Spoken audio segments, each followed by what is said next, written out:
I'm Theo. And I'm Juliette. And this is Apologies Accepted. We offer an entertaining look at some of the big issues in history by examining public apologies of the famous and infamous. We're looking at politicians, serial killers, actors, and you. Send us a public apology you would like to make, and we'll read it on the air and give you a chance to redeem yourself or just get some guilt off your shoulders. We're here for you. Once a week, maybe more if you're really, really sorry.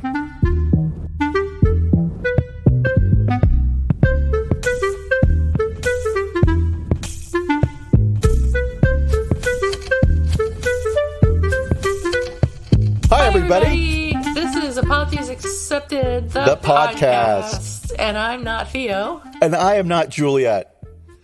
And today we're enjoying sunny weather in San Francisco. I don't know what it's like in Austin. What's it like in Austin, Theo? It is gray and cloudy, but it's not cold anymore, so that's that good. Is all right. Now it's the temperate time of year where it feels normal. You think it's spring? It's getting there. Spring is coming. Spring has not sprung. Right? Okay. But I'm just holding my breath and preparing for the searing, scorching heat of summer. Summer. Yeah, gross, huh? We've got some trees blooming here, so I guess it's sort of early spring. But I don't have searing heats to look forward to or dread. But I think I might be going to Arizona in a week or two. So it'll be nice there. We'll see how that turns out. Huh? It'll be nice there. It won't be searing heat. Yeah, it'll be nice. It won't be hot. But if I stay for a very long time, it'll be hot. But I won't. So no way. Yeah. Arizona's like Texas. I don't want to spend too much time there. Oh, boom. Samey. So what's shaking bacon? What's shaking bacon is really, honestly, such a bunch of nothing. All I do is work. But I real quick want to point out one thing that's been on my bacon bits list for the last 6 weeks. Oh my God. We have the best editor, audio engineer. Yeah. I swear, I listen to other podcasts now. And now that I've sort of seen behind the scenes of a podcast, right? Mm-hmm. And I recognize how jarring it can be to say something wrong that needs to be cut out. And just how smooth the transitions are on ours, because I'm always saying wrong shit. I've been listening to other podcasts, and now I can hear in the podcast where they've made an edit, right? And it's something that my ear wasn't trained for before, but thanks to listening to our show, and oh, great, they cut out that thing where I said the moon was made out of tuna fish. Yeah, great. So a giant thank you. A very long overdue thank you to Brent for just keeping this frickety cart rolling down the road. And then he's a good guy. He is. Speaking of other podcasts, did you know, and this is totally an aside, but did you know that My Favorite Murder, whatever their Exactly Right network, was sold to Amazon for $100 million? Shut up. No, I knew it was sold to Amazon.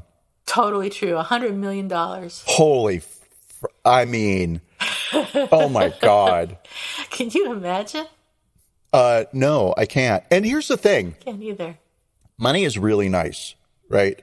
So if somebody came to me and was like, oh, Theo, we want to buy Apologies Accepted for $100 million. I mean, yeah, I'm going to sell, right? Yeah. But on another level, if we were making $15 million a year, right? And somebody was like, oh, I want to sell. And I'm like, do I really need corporate overlords? I mean, what's half of 15? 12?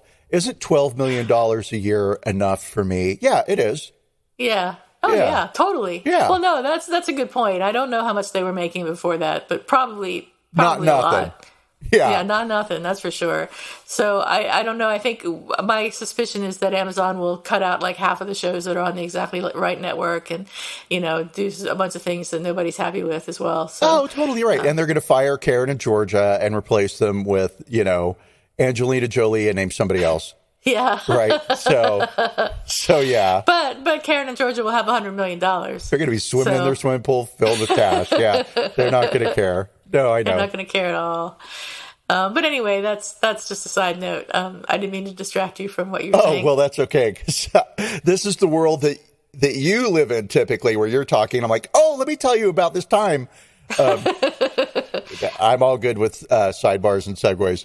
And then my other thing is James was gone for a week. So really, literally all I did was work, and then finish working and go and eat dinner. And I discovered or I rediscovered the type of single person that I am. So I am the single person who has sad boy dinners over the sink. Oh my gosh. With a spoon. And like sometimes I have to open the can, right? But heating the soup, way too much work. And why am I eating soup?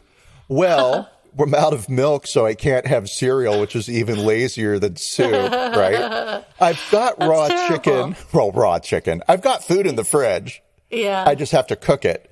And it doesn't feel worth the effort, right? I'm the same. And even ordering something was like, I have to pick up the phone. Have to answer the door. Open this. Well, I'll have toast. Fuck it. Right? And it's just that thing of like, it's not that I don't think I'm worth lots of wonderful prizes and great, I don't know, presents. I just don't put the energy into it for myself sometimes. And dinner seems to be that thing. And I also don't make the bed.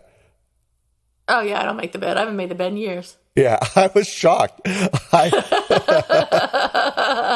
Because I actually do make the bed when James is home. And I realized, funny. Oh, you're faking him out to think that you're all a good house husband. So, yeah, that was my week. What about you? What's shaking bacon? It was my birthday, so I went to this place in Marin, just over the bridge in Fort Baker, called Cavallo Point, which is a hotel, a lovely hotel, luxury, whatever, with a view of the Bay Bridge, and it was really pretty. From our room, we had a view of the Bay Bridge, which was just gorgeous. So I just hung out in the hotel room staring at the Bay Bridge for most of the time. But we did go up to Bodega Bay, which is on the coast, and have some seafood and enjoy the fog. It was foggy that day. Sunny but foggy, which is weird. But it was really nice. It was pretty. It was a nice drive. Just enjoyed Brent's company and some seafood, and that's about it. So that's his birthday is next week, and he doesn't really want to go anywhere. So we're just going to enjoy that at home. But I have bought him a couple of presents. So that's weird. We all have March birthdays. Yeah, it is. Yeah. But he and I are Pisces, and you're an Aries, so I know you're the outsider. It's all right. Well, you guys are, you're we're us. Definitely personality differences. What is Pisces? Is that an air sign? It's a water sign. Okay. Oh, no, that's I don't not know what fish. that means. Me either. Like I would know. Aries is air, or is Aries fire? Aries is fire. I know everything about Aries. It's the best sign of the zodiac. Done. I bet. That's all you need to know. That's all I needed to know. Tamara's Aries too, I think. That makes sense. Yeah, because her birthday was just a couple days before yours. But anyway, let's talk about the podcast. Oh, well, all right. What do you want to talk about with the podcast? So today we're going to talk about a dude named Tang Min Fang, who was jailed in 2020 in China. He was jailed because he reported a Foxconn factory's forced student labor internship to China Labor Watch. The Foxconn factory in the southern Chinese city of Hengyang used school children working illegally long hours to manufacture Amazon's popular Echo, Echo Dot, and Kindle devices. Now, I don't know. Now, these school children were like 16 to 18 years old, so it wasn't like they had 5-year-olds working in the factories, that I know of anyway. But I don't know why. I guess it's legal in the U.S. to have kids 16 and over work, but they have certain hourly restrictions or something. They can only do it certain times of the day and for certain hours. Yeah, and in certain industries. However, the one exception to that in the United States is agriculture. So in agriculture, a child 12 years old and up may work legally in the fields or on the farm. Doesn't have to be in the field, right? And that is full-time labor. So it is perfectly legal for a 12-year-old child, an American citizen in the United States, to be employed. So I'm not talking about working on the family farm, right, where you have chores and you're working for free for your parents. So it could be factory farming in Purdue or whatever. Yeah. Oh, my God. Yep. Strawberry fields forever. It is 12 years old, and you can work 50 to 60 hours a week. Shit. And it's legal. So do they have to go to school at the same time? No, not that I don't know about how the schooling thing. I don't know nothing about no schooling. I guess if it's agriculture, maybe they don't have to go to school. At least I think that used to be the case. I don't know. I just know that that is the law in the United States, and currently there is no measure or act in Congress to revisit agricultural age limits for laborers. I wonder how many children that young are working in agriculture. I don't know. No way. We'd have to drive out to different fields and count. Personally. Yeah. I mean, there's no way to know Nobody's that. Got time for that. We've already got jobs. So it's 16 to 18 years old working at the Foxconn factory in Hengyang. And the China Labor Watch published some reports using information provided by Tang Minfang. After reviewing the reports, Amazon conducted their own investigation because obviously the Amazon's Echo and Kindle devices were being made at the factory, and Amazon confirmed the use of children in the factory. The students were illegally hired by Foxconn and forced to work overtime. Tang said workers regularly exceeded the limit of 36 hours of overtime a month, with some on the assembly lines over 100 hours a month during busy periods. 100 hours a month. If the students refused to work longer, the factory would contact their teachers to persuade them. If the students still refused overtime, they had to ask their teachers to help them resign, which I'm sure didn't go well. The internships the students did at the Foxconn factory were not relevant to their studies, and the students told China Labor Watch that they were threatened that they would not be able to graduate if they didn't complete their internships. Correct. So obviously this is forced labor. It's forced labor under the guise of, you're going to learn how to work. You're going to learn a skill. You're going to learn business, right? Right, exactly. And it's a paid internship, which is the dream. Slapping labels on boxes or something. So after Amazon investigated, they did require Foxconn to improve the working and living conditions, to increase workers' wages, and to dismiss the supervisor of the factory as well as the human resources manager. However, Foxconn then characterized these abuses as trade secrets and had Tang detained under criminal law and sentenced to 2 years in prison in July 2020. So they said these things that you told China Labor Watch are trade secrets, and we're going to jail you for disclosing trade secrets. We're breaking the law, which is a trade secret. That's how we're earning profits. Therefore, you're in trouble. And they got away with it. And according to China Labor Watch, student forced laborers are common in China. And the situation has been reported and exposed by media and scholars, but no factory that uses forced labor has ever been punished. Additionally, in 1 year alone, 2010, 14 workers at Foxconn's Shenzhen industrial complex committed suicide by jumping off the factory roof. And Foxconn responded by introducing a ban on suicide and removed protections from the families of workers who committed suicide. Stop. Nope. They put a ban on suicide. True. There have been too many suicides this month, everybody. Stop it. No more. And then we're going to take away protections from your family if you do commit suicide. So it's horrible. I don't know what to say about it except that it's horrible. And Foxconn is China's single largest private employer. Foxconn's owner, Terry Gao, is the wealthiest man in Taiwan with a net worth of about $7 billion.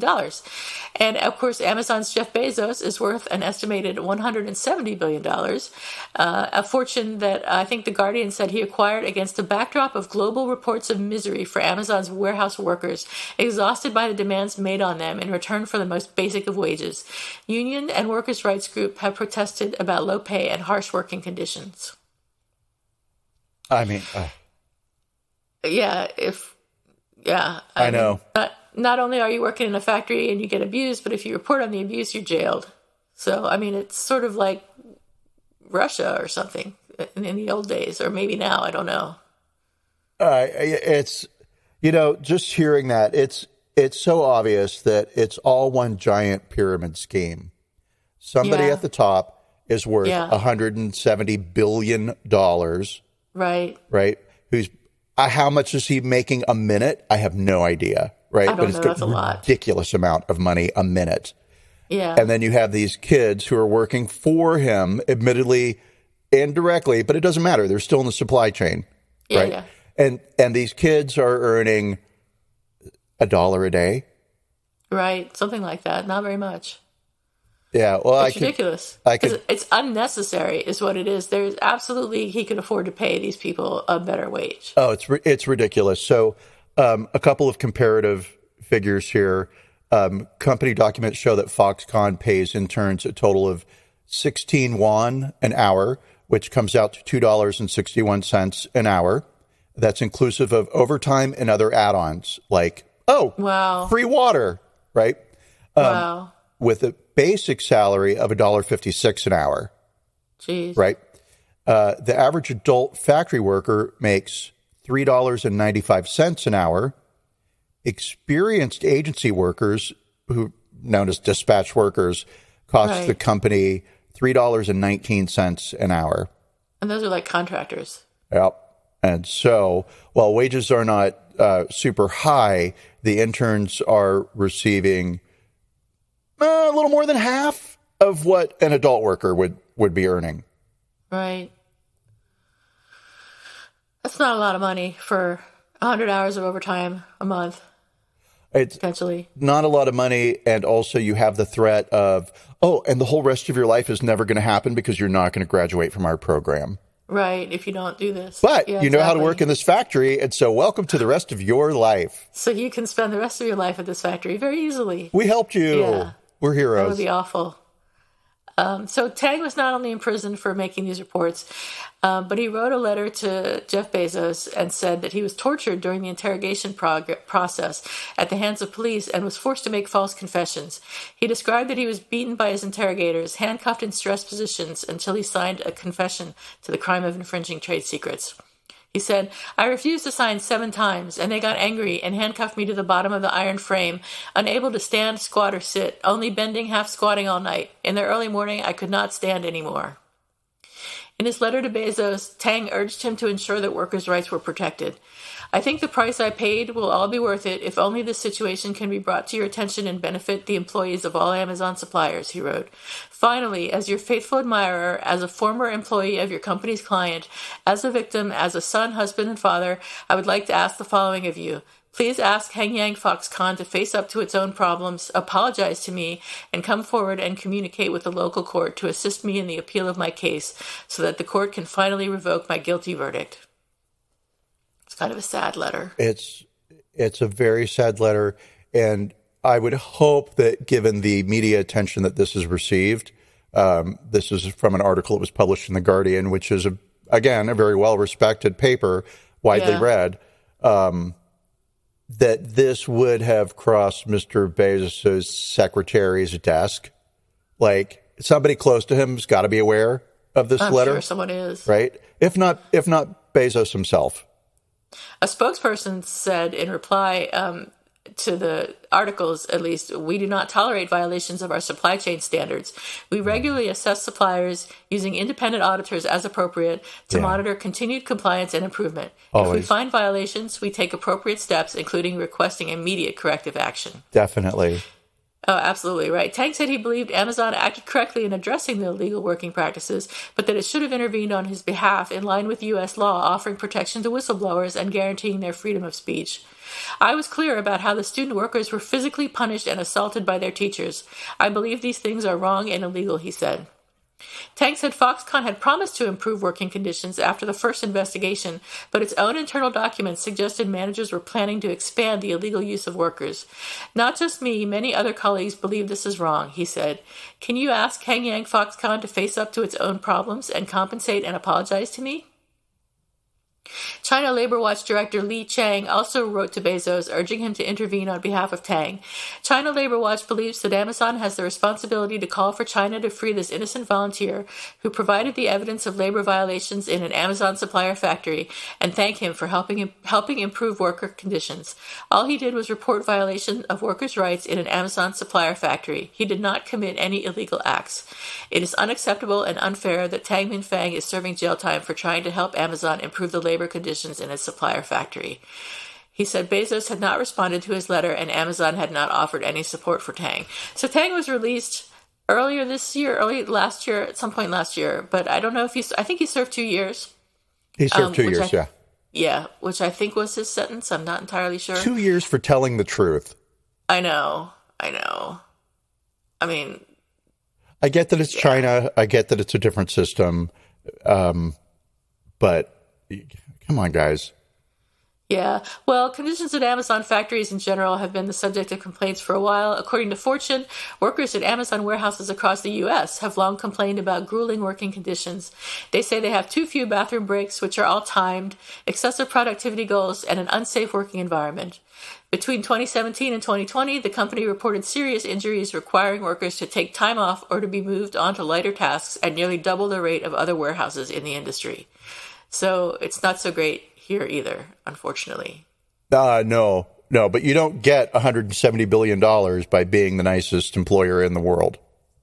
I guess not. I mean, what if he only made like $80 billion? Could he have given people better salaries? God forbid, what if he only made $500 million, Juliette? What are you trying to do? Strip this man of all of his money? He couldn't have that $7 billion yacht or whatever it is that he's got. Is that him that has that the big one yacht? They had to like raise some fucking bridge? Well, he couldn't go to space, right? And, thank God he went into space, because how much better are things? Jeff Bezos has had his jollies. What? I thought Elon Musk was the one that went into space. Was that who you said? Musk did, but didn't Bezos do it as well? Oh, maybe. I don't know. I can't keep track. Weren't all the billionaires trying to get off the planet? I think so. I think there's like a handful of people who are so rich that they can do whatever they want, and they all tried to go to space at some point. And stay there. Yeah. That would be nice if they did stay there, but they probably could manage their affairs from space just as easily as anywhere else. So it wouldn't be any better for us.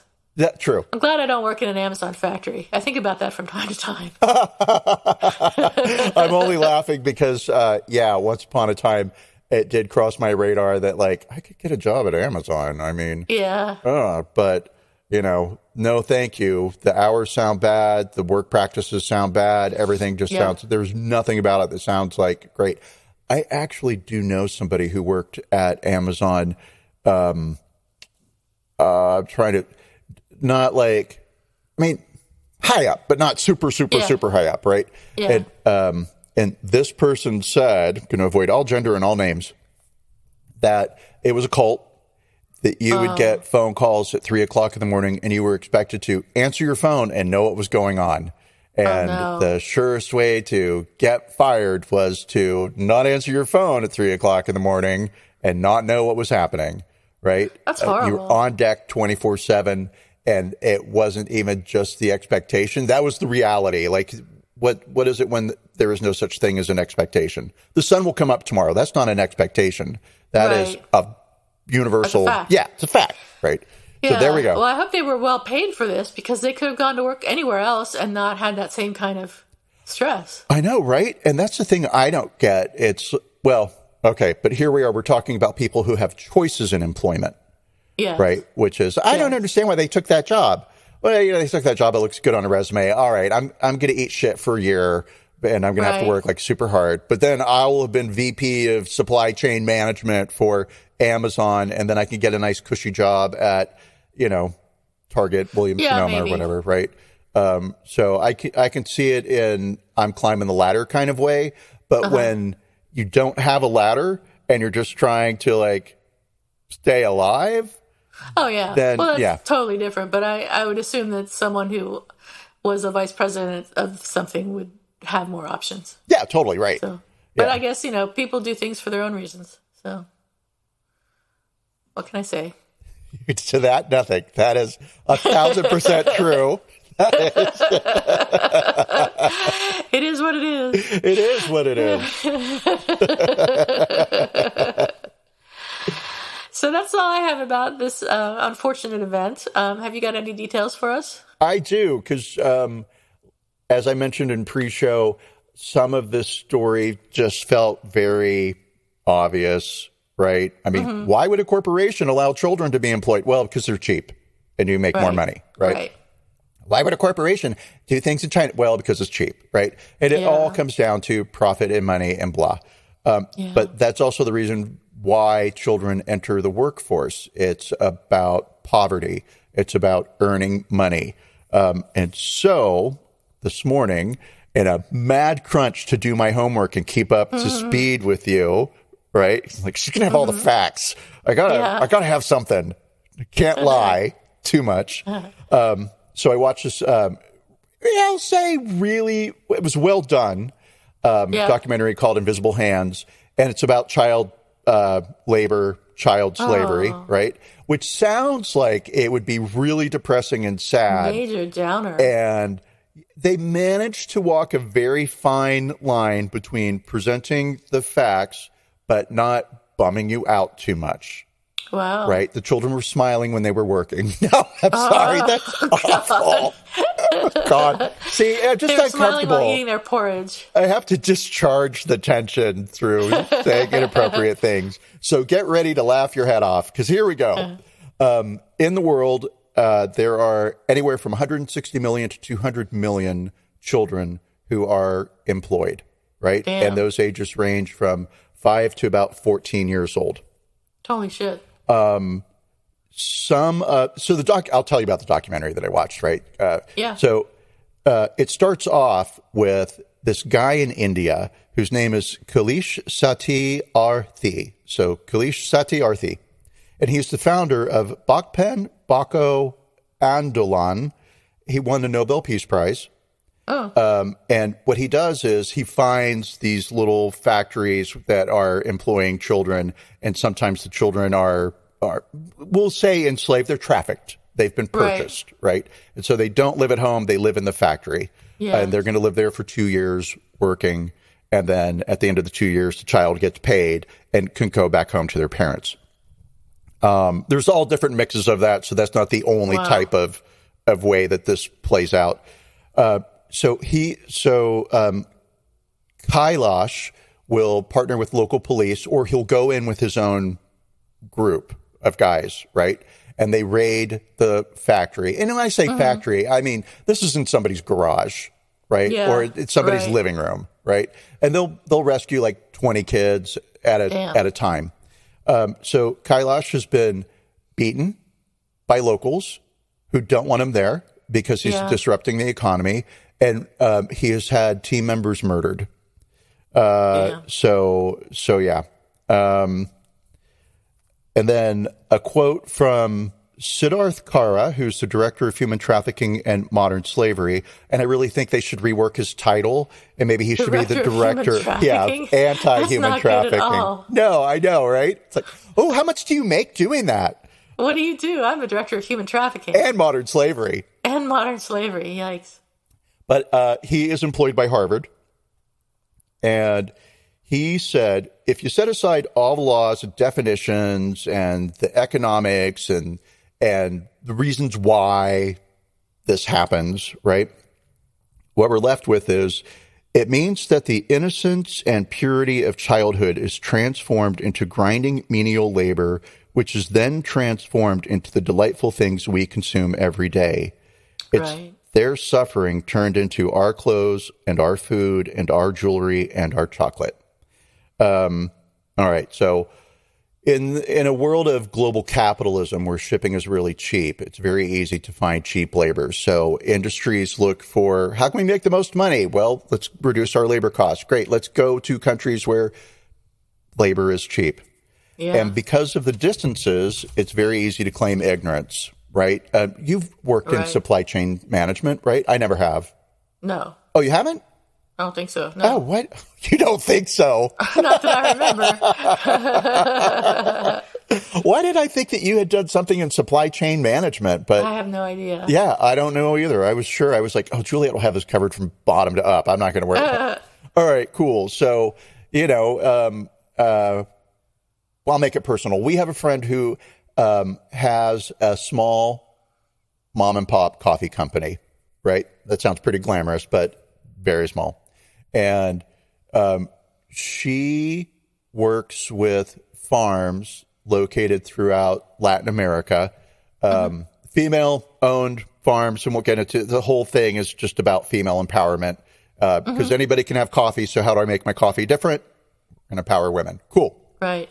So she actually goes down to the farms herself and meets the owner, has tours, does follow-ups with them to ensure that it's truly a woman who's owning and benefiting from the sale of the beans, right? Right. And into the ethical practices. But this is a small company, and it, again, as I said, it's mom and pop. So she's able to actually meet and develop relationships with the people. But let's add another 20 people under her.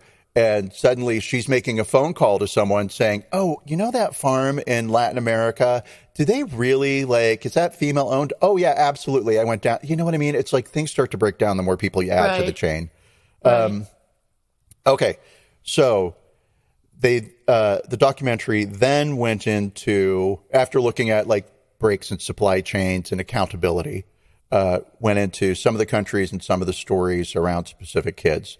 So Indonesia, where we are 149 on the comedy charts, and I learned today that Indonesia is a chain of islands. I somehow thought it was above Pakistan. Okay. Yeah, I don't know. I was just born here. I asked to study the earth, borders. Okay, so Indonesia is the world's largest supplier of palm oil. And palm oil is a shelf stabilizer. So it prolongs the product of a life, right? Everything from chocolate bar to shampoo to you name it. Palm oil is everywhere. Palm oil. Palm olive uses palm oil. And children are largely employed in the palm oil industry to burn forest and spray pesticides. And oh, no. You can bet that those pesticides that they are spraying are not EPA approved pesticides, right? And guess what? The kids don't have gloves or respirators or face masks or know that they should even cover their mouth and nose up with a mask when they're spraying these chemicals, which are cancer causing, which can cause Parkinson's disease later in life, right? No idea. And the employers purposely don't supply the kids with safety gear. Why? Because if they did, then they would have to admit that they're employing the children because they gave them equipment to use, right? Oh, no. So what happens is the parents who, we're talking crushing poverty here. So the film crew went to the plantations and interviewed workers. And there was a mother who was there who she's working in the field, right? Yeah. And she brings her child with her because if she doesn't clear and she doesn't produce her quota, which is ridiculously high and impossible for one person to ever achieve, right? She has to have help. She brings her little son to help her, and he works from 7 a.m. until 8 p.m., 5 days a week easily, right? And the mother was happy that she had a son who could help her. Wow. Because otherwise she wouldn't have this job. Right. So got it. They interviewed a little boy who was 12 years old in the palm fields, and he said, if my parents need my help, I can only accept this situation. The largest company that produces refined palm oil, right, is a company called Wilmar, Wilmar. It's in Indonesia, and they provide the palm oil to Colgate, Procter & Gamble, Kellogg's, Nestle, and Unilever. Name a product, and it has palm oil in it from these farms where children are that's depressing. Are hired. Yeah, there is literally no way around consuming a product that does not involve a child's labor on some level, right? So, which I know gets really depressing, but we're going to find a way not to be depressed about it. Okay, so out of all of these companies that I've just named, Nestle was the one company to acknowledge the problem. There's child labor, and the producers of the documentary met with the guy whose name I don't have and title I don't have, but basically his job was global supply chain manager, blah, blah, blah, blah, blah. And he said to the production team, yeah, we make certain that our suppliers are not using children. And if you have an example, then I would like to know the name. And the producer said, every farm we visited employed children, and some of them were trafficked. Wow. And you could just see this guy like, oh, God, my meeting just started. I really have to go. He didn't say that. That didn't happen. But you could see him like, can I get out of this room? So let's see. So everybody knows about it and nobody does anything. Well, even though they very well could. So good point. Hold on to that. Stick a pin in it, because that's how we're going to, well, actually, it's not how I'm going to wrap it up. It's how the documentary wrapped it up. So that's why we're able to like look at this really sad subject and then walk away with, oh, okay, all right. I'm glad I watched it. Okay. I know some facts. Let's see. There's a company called Transparentum. I don't know why it has that name. And they go about and look at supply chains down to the level of going into people's garages who are crushing berries, let's say, right? Or whatever crazy thing happens, looking for children. And they report that up to corporations, right? Okay. So there is a way to know who is producing your goods, but willful ignorance. Indonesia is the world's 5th largest tobacco producer, having 500,000 farms. There are 250 million people who live in Indonesia, and there are 3,000 labor inspectors for the entire country. And the labor inspectors are supposed to go out to the fields and the factories and the shops and the and enforce labor laws, right? And obviously, that's not enough people to do that job, which is how the Indonesian government can allow these children to work, because enforcement just doesn't happen. Enforcement is half-hearted, right? Because there's a buck to be earned. In the USA, children 12 and up can work on any farm. Small farms and family farms, there's no age limit. Wow. So if you're 5 years old and your dad owns the farm and your dad wants you to go out and collect chicken eggs, you're going to go do that. And sure, that's a chore, and it's different when it's your family, but that's also what's happening in these palm fields. My mom's going off to work and we're a family, and so I'm going to go work in the family's palm fields now, but the family doesn't own the palm field. The family considers itself lucky to have a job. So in the USA, again, children work picking. Picking, sure. Yeah, collecting is fun. That's what you do with like Nightmare Before Christmas figurines, right? Right. That's a reference. It's personal to me. Blueberries, strawberries, and sweet potatoes. Kind of concerning to think that now when I go to the grocery store and I pick up a packet of strawberries that are on sale, that like, wow, a 13-year-old could have been picked these, and it'd be perfectly legal, right? Yeah. So children have basically always worked, right? And typically industry was in the home, and an agricultural society, everybody worked, right? Child labor really became a thing with the Industrial Revolution, when steam-powered machinery meant you didn't need brute force to get things done. Suddenly you could use a little kid to manage some machine, to run in between the chopping things and grab that one thing that fell on the floor, right? And this was basically the case through the 19th century and into the early 20th century. In 1938, the U.S. Congress passed the Fair Labor Act. It was part of FDR's New Deal. And this was to keep children in school, out of industries. But the one exclusion to this act was agriculture. And as I mentioned earlier, there's no effort in Congress to tackle this agricultural age concern. I don't want a strawberry that's been picked by a 13-year-old. Okay, so let's see here. In Ghana, we're just going to kind of skip around.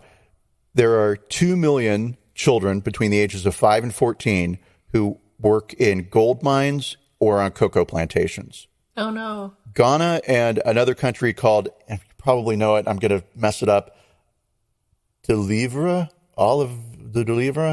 It's another country in Africa. I've never heard of it. It was, I don't know, it sounded really pretty. Okay. So Ghana and this other country, this name I didn't write down because I was like, I'll never be able to pronounce it. Oliver something, produce 60% of chocolate in the world, right? The Cocoa Board of Ghana regulates itself, and they provide oversight in conjunction with government approval. So given all of the issues with child labor in the chocolate industry specifically, right, 60% of the world's chocolate comes from two countries. 2 million kids are working in those countries. So it's an open secret, basically, in the chocolate industry. And, you know, I guess children's tears make chocolate taste sweeter. Oh, that's not funny. Terrible. I know. I didn't know that with chocolate. I didn't know that with these industries in general. It's sad. I'm depressed. Well, but now, like I said, hold on, because we're going to end up in a not sad place, but it's not happy.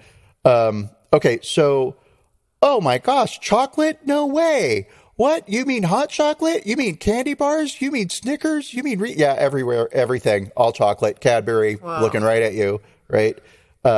Switzerland, hi. America, hi. Canada, all chocolate. So 2 U.S. senators in 2001 put forward the Harkin-Engel protocol, where they basically said, hey, chocolate people, clean up your act. We're kids employed, and you need to figure this out. And that was in 2001. And they said, you know, could you maybe get kids to stop working over the next 4 years? If we gave you to July 1st of 2005, do you think you could get the kids out of the chocolate, chopping those pods and all? Could you just stop that? And the chocolate industry said, yeah, absolutely. And they said that again in 2008 when they missed the 2005 deadline. And then they said it again in 2013. Oh, my God. Child labor had risen 21% by 2013 over the year 2001 when the Harkin-Engel protocol was put into, I can't say act, because, like, there were no consequences for not meeting the deadline. Right? As these guys are busy shoving chocolate bars into their faces, like, did you meet that deadline? No, but isn't the candy so good? Yes, it is. Okay, I'm not cheered up yet. I know. And wait, because here we go. China, where we were talking about our dear friend who was wrongfully imprisoned. China.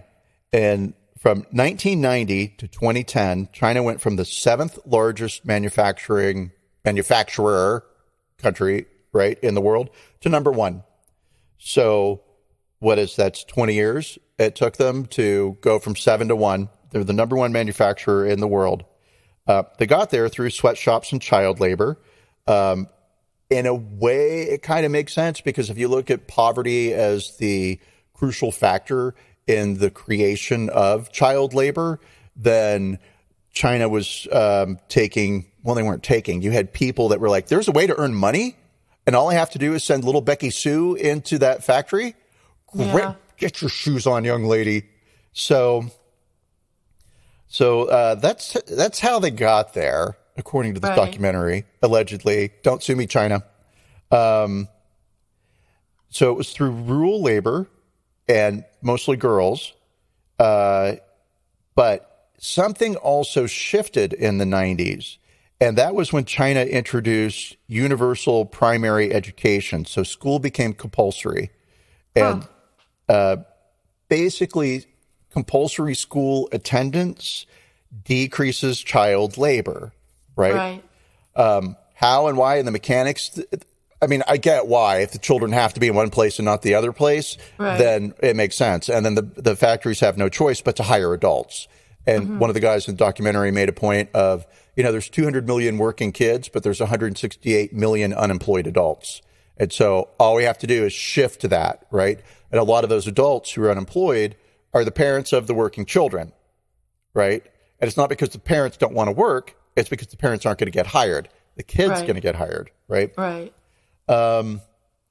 Okay, so that's cool. Thank you, China. Compulsory education. That's going to decrease our child labor issue. And it did, but then there's a loophole. And the loophole is what was happening at Foxconn. And that loophole is that high school students between the ages of 15 to 17 can spend their summer vacations working as interns in factories. They are supposed to be learning management skills and fill in the blank with other kinds of nice sounding things, but that's not the case at all. They show up in their manual labor and they are just working. They're working incredible numbers of 16, 18 hours a day, right? Very few breaks and just not a lot of fun. And you can't quit because you don't graduate, right? So yippee. And so the documentary interviewed a couple of 15-year-olds, and they were like, "Hey, how do you like working in this factory in China?" And the kids all basically had the same statement, which is, "This is something I have to do. It's part of my education, and I don't like it, but I need to graduate." Right? Okay, so in India, we have 30 million children under the age of 14 who are working. They are largely employed in agriculture, embroidery, jewelry making. They also are working 16 to 18 hours a day. Yep. And these products are sold in IKEA, Target, Home Depot, Amazon, name a store. It's there, right? Okay, I'm still not feeling better. I know. Well, and I'm sorry for this one because now you're going to feel a little bit worse. Oh, no. Yes. So mica, which is a mineral that's, I guess, kind of glittery and put into makeup and car paint. Children are used to mine mica. Oh, no. And so basically all makeup and all car paint employ child labor to get that really beautiful glinty, sheen.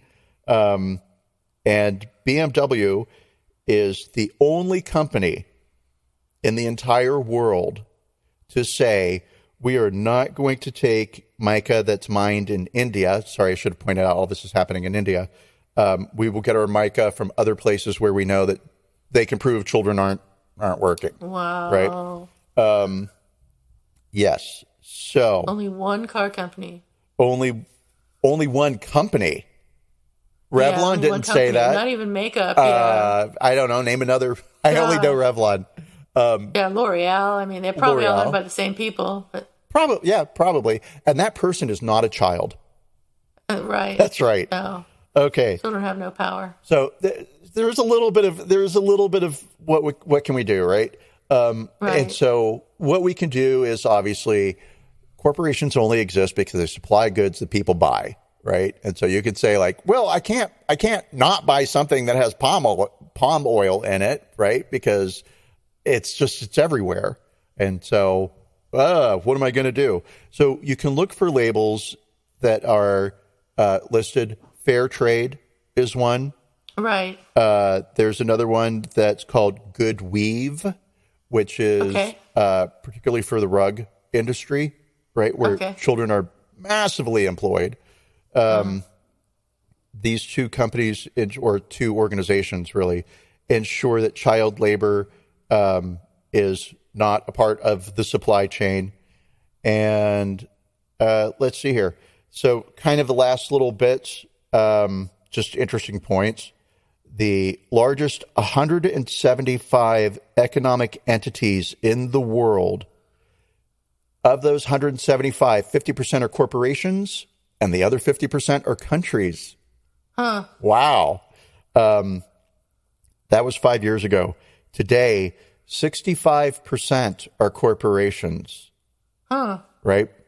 And so it's up to the corporations to manage this problem. Corporations bow down to the will of the people-ish, right? And so one guy in the documentary pointed out that he actually was glad that corporations had such a large share of this issue, because a corporation can do something in 48 hours that a government might take 10 years to accomplish. So he really felt that the hopeful thing here is that these are supply chain issues, and that as people are aware of them, people can do something about it by putting their money where their mouth is, basically. And that companies will respond to that. And one company that was held up as a shining example, guess.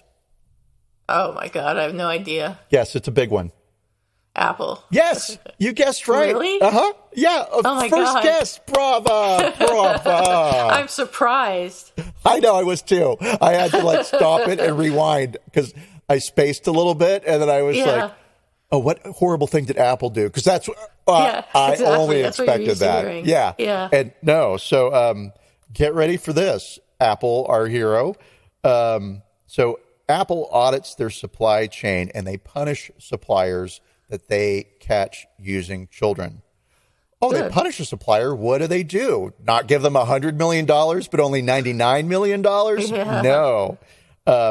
First of all, the supplier has to release the child and send the child back home at the supplier's expense. Doesn't matter how much you paid for the kid. Okay. And then the supplier has to ensure that the child is in school.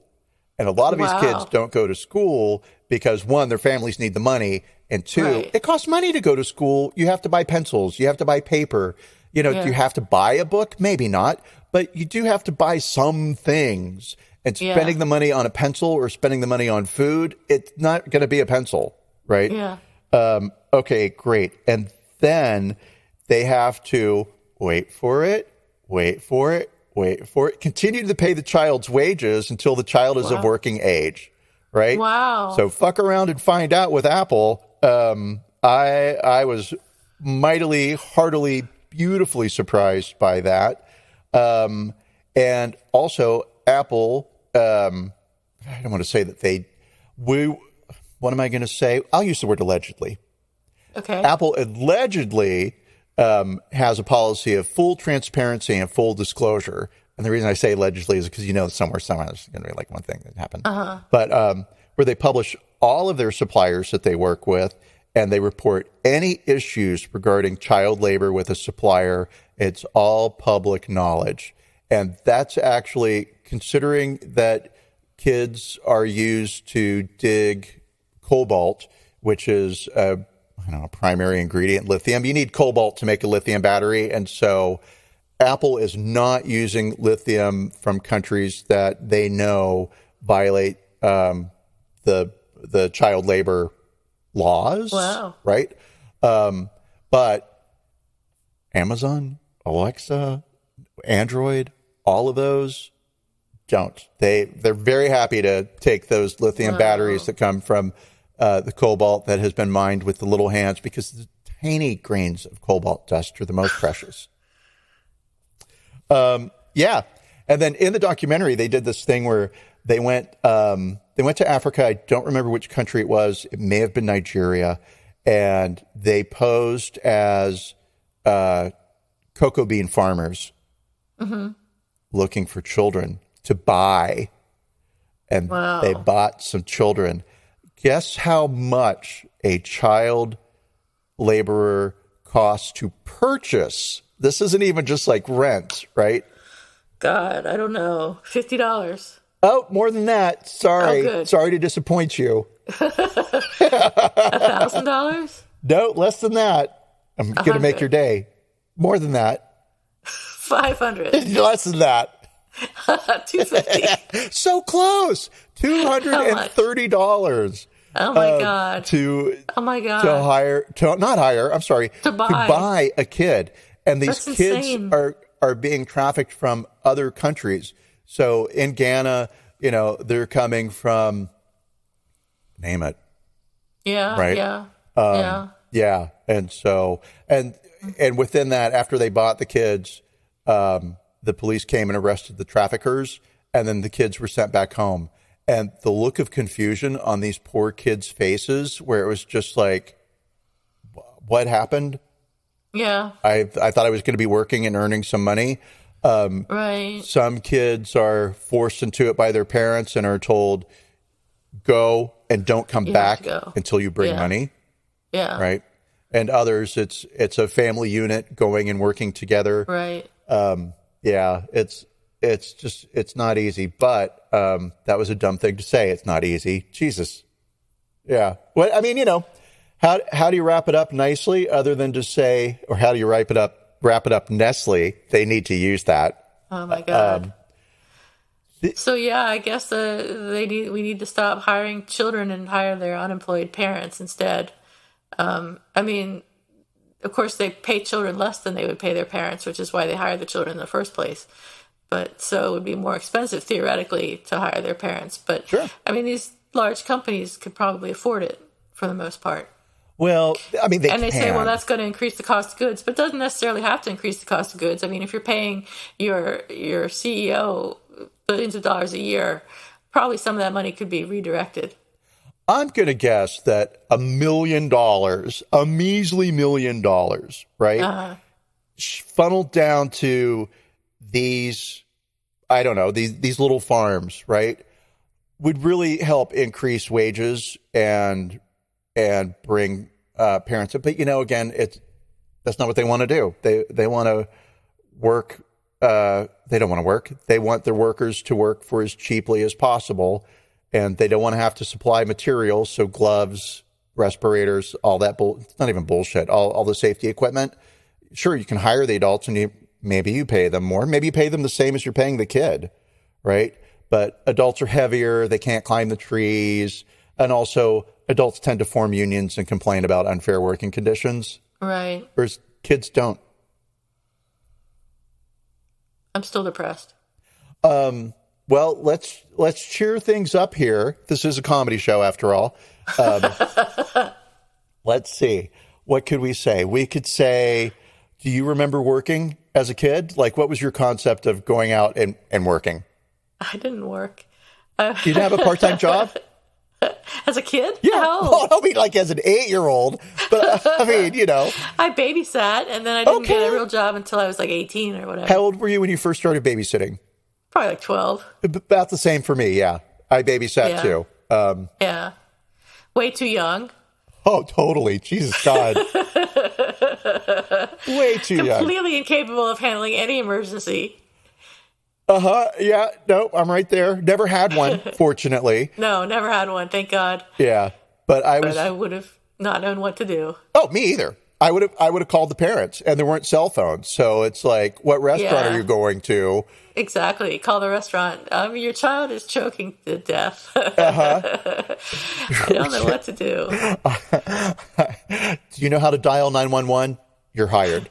Yeah, that's basically it. Well, it was a simpler, gentler time. There was no such thing as serial killers or poison chemicals under the sink. It was just, Well, we had Mr. Nasty or whatever his name was to tell us. Remember that sticker the face on it that told you not to eat or drink the chemical that was under the sink? Oh my God, I do remember that.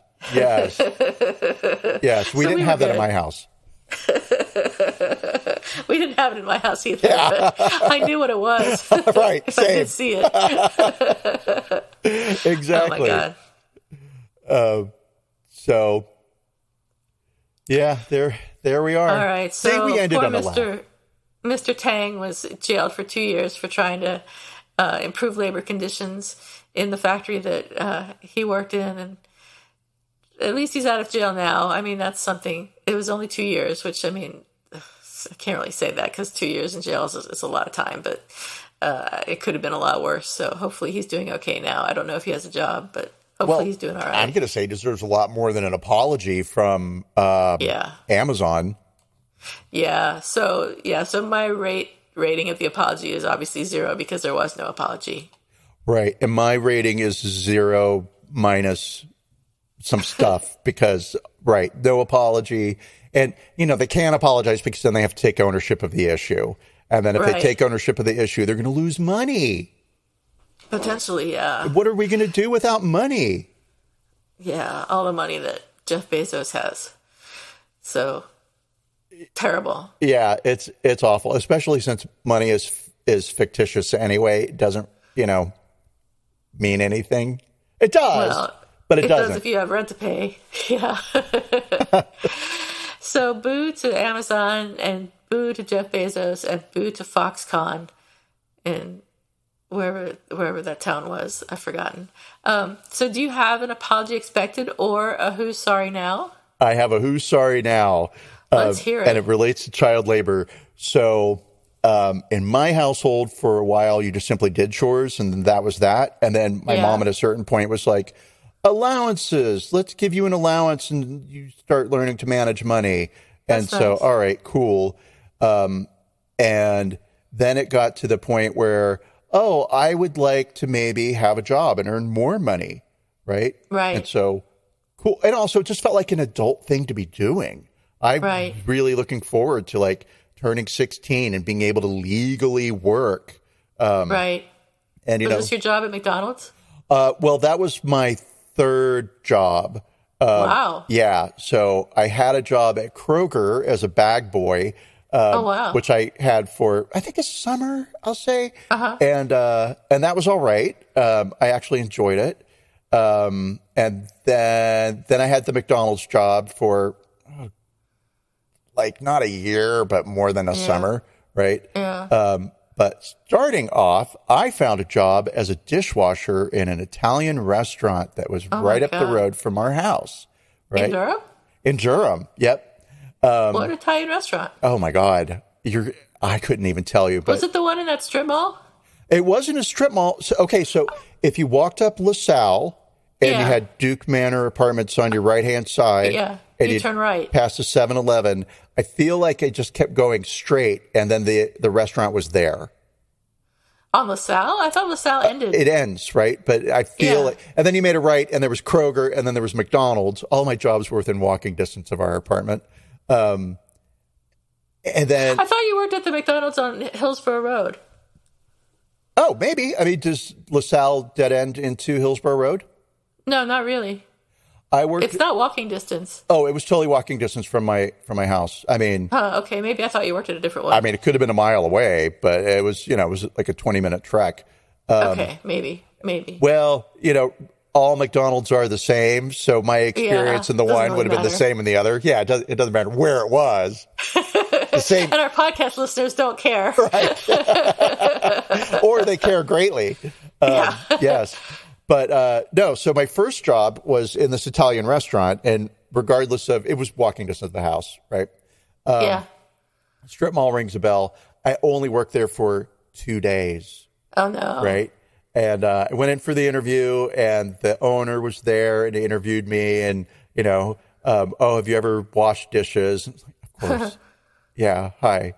You're 16 years old. Yeah. Right? I've never done anything. Yeah, single working mother. Yeah, right. Laundry, check.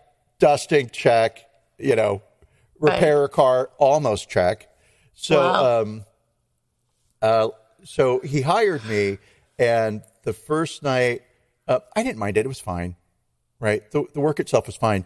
He was very handsy. He would come in, and handsy in a way that didn't feel Italian, right? It was just creepy. It felt like it was going to go places. It felt like, I mean, even at 16, as sheltered as I was also pretty just clued in. So, anyway, it was a lot of like, let me give you a neck massage. Let me rub your back for you. Right. Oh, creepy. This is on the first fucking day of the job. My God. Right. And so on the second day of the job, he came up behind me and said that I needed to have my back cracked. Right. Oh, no. Because I had been, it's going to sound bad, I'd been bent over doing something. It wasn't anything like that. It was, I had been in the back of the restaurant picking up pieces of broken glass and throwing them into the bin. Right. Okay. And he was like, oh, you poor thing, here. And so he got behind me and had me like put my hands on my shoulders, and they picked me up by the elbows to kind of like pull me back up against him, and do that a couple of times. And I went home and I told my mother, I don't want to work there anymore. I don't like it. The man touches me. Yeah. You would think that when your 16-year-old son tells you that a man is touching him and that it makes him uncomfortable, right? that you might ask more questions. Right. No. You know what I got? Oh, my God. You're always complaining. Oh, my God. Maybe not quite. Oh, my God. Maybe not quite. You're always complaining. Right. But it was, I'm sure, and it's just my mother lived in this world where things like that didn't happen on the job. Things like that happened in bathrooms, right? Okay. Like if you go into the bathroom, don't let anybody talk to you. Right. Okay. Gee, Mom, I don't know if you've ever been in a bathroom, but it's not really the place for conversation with strangers. And so she was. Oh my God! She was like, I just think if it were me and my son, 16-year-old son, came home and said this, somebody had been touching him, I would be in the car out the door on the way to the restaurant to get spaghetti dinner. Doing? No. Right. I understand you've been touching my child. I want pizza. Every day for the rest of my life. So anyway, it's that guy who owes me an apology, not my mother. He sure does. Yes. How creepy. It was all that thing. But the other thing was for me going, through that experience was my mother's I don't want to say her absolute lack of concern, but the touching just didn't seem to be the issue for her. It was like, okay, well, if you're going to leave, he owes you for the 2 days you worked. And so she went, this is what was important to my mother. The money. Then she went up to the restaurant and brought me with her. Oh my God. Which was totally not uncomfortable at all. Not at all. Right. And said, my son worked here for 2 days and you owe him. And I don't remember if I ever got a check. I don't care. I just remember being like, I'm so uncomfortable. And I really think the big issue's being overlooked here. Right. Right. Not that the guy needs to be in jail. He didn't touch anything important. Right. Well, sure. Right. But still creepy. And you probably weren't really all that interested in telling your mother about things like that again. Well, after that, I just made sure I always got paid. Yeah, right, exactly. Oh, you want to touch? You got money? My mom will be after you if you don't. Give me a check. My mom wants a check for this. Oh, my God. My mom was my pimp. Oh, no. So anyway, that's my apology. Not expected. That is certainly an apology owed. Who's sorry now? Yeah, I'm owed an apology by that guy. Okay, what about you? I have an apology expected, and you might remember yesterday there was a Zoom conference with members of Congress and Ukrainian President Zelensky. And the Republican senators Steve Daines of Montana and Marco Rubio of Florida shared photos on social media of Ukrainian President Zelensky in a secure location during that video conference call, even though members of Congress had been told not to tweet or post pictures about the call while it was in progress out of concern for Zelensky's safety, because Zelensky survived at least 3 assassination attempts over the last week. Multiple House Democrats blasted Daines and Rubio, calling their actions irresponsible. But a spokesperson for, Steve Daines said this was a well-reported call with over 250 people joining, and it was not a secure or classified briefing. The photo was shared before it was requested not to and well into the call, and it had no identifying information. We should be focusing on what's important here, and that's supporting Ukraine. The only reason why anyone wants to make this an issue is partisan clickbait, which is bullshit. Bullshit. If you want to support Ukraine, you might not want to divulge the whereabouts of their president. Who's trying to survive assassination attempts. So, once again, fuck the Republicans, and good luck to President Zelensky. 1,000 billion%. Yeah. So I say I'm expecting an apology from Daines and Rubio, but I'm really not expecting an apology. I just think they owe us one. I don't think they're not going to have the wherewithal to actually apologize because they're assholes. No, because to apologize means you did something wrong, and the Republicans have so much cleanup to do with all their Putin kissing over the last 5 years. They have to take down those posters of him where he's on that horse and he's looking so in control of the country and everything and shirtless. Oh, my God. Yeah. Unbelievable. No, awful. Did you hear about the Airbnb support for Ukrainians? No. You can rent an Airbnb in Ukraine. and not go. And you don't have to go, and you just give them the money? You give them the money through Airbnb. That's a good thing. So they can get PayPal still or whatever? I'm assuming so. Maybe I should go check out some houses in Ukraine. We're going to do that today. That's nice. Yeah. So... and go to Kiev or say whatever. Newish trend, but it's nice that technology is allowing us to help individual people and sort of do a people-to-people thing, and maybe rather than the fear of a dystopian future, maybe there'll be a nice thing that comes out of this in the next 100 years where people are helping people directly, right? I don't know. Fingers crossed, that's true. I haven't heard the news today from Ukraine, but I hope it's not bad. Nothing's it's all the same, but nothing's worse. That's good. But it's not getting any better. I really anticipated that by now things would have calmed down and that this was just all a big show, but now it can only end in one way. And it's all unfortunate. It hasn't even started yet. Right, exactly. So, okay. Nothing but cheer on this comedy podcast of Apologies Accepted, the podcast. That's a lot of apologies that are owed to various people. So, yes. But Putin in particular deserves to apologize. Yes. And, so we'll wait for that. Well, I mean, it's just like how he is not killed yet. Probably nobody knows where he is or can get to him. But I mean, the people around him. Oh, I see. Well, maybe. It's like, I had to sell my $7 billion yacht, Putin. Yeah, right. I don't know. I don't understand the way that all works enough to speculate, but we can only hope. And no one ever saw Juliette again. Right. Or Theo. A lot of people there are some people who are actually going to Ukraine from the U.S. to support the Ukrainians. And I mean, it crossed my mind, but that would be no good to anyone if I did go.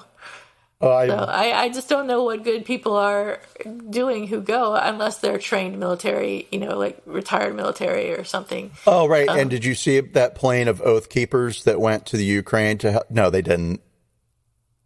They didn't? No, of course not. The insurrectionists that were like, they were here to... They were going to go? No, of course not. Jesus Christ. Those babies aren't going to go fight Putin.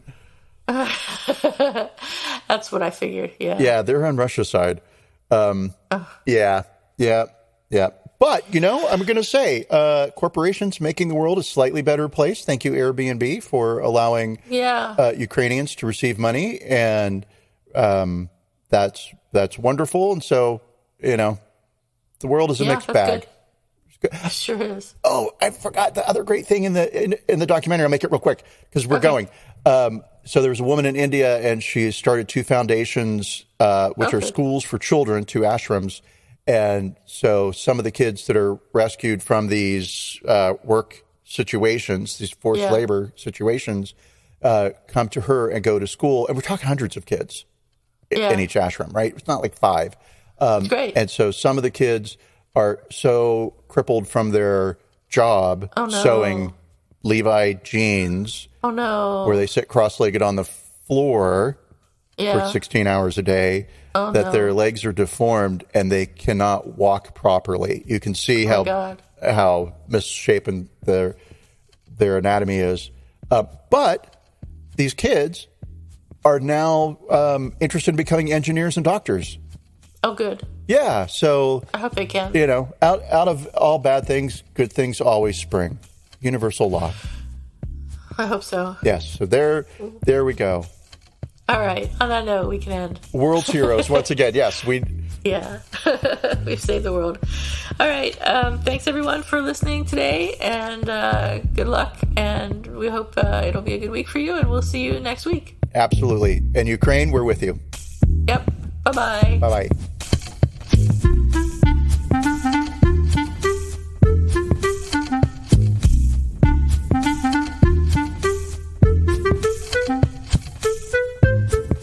Thank you for listening to Apologies Accepted, the podcast. You can find links to the articles and the sources in the show notes. To submit an apology or find out more, visit us at apologiesaccepted.net, where you can also find our merchandise. We're on Twitter at Apologies Accepted. And on Instagram at apologies.accepted. You can support our important work at Patreon.com/Apologies Accepted. And fuck Facebook. Bye. Bye.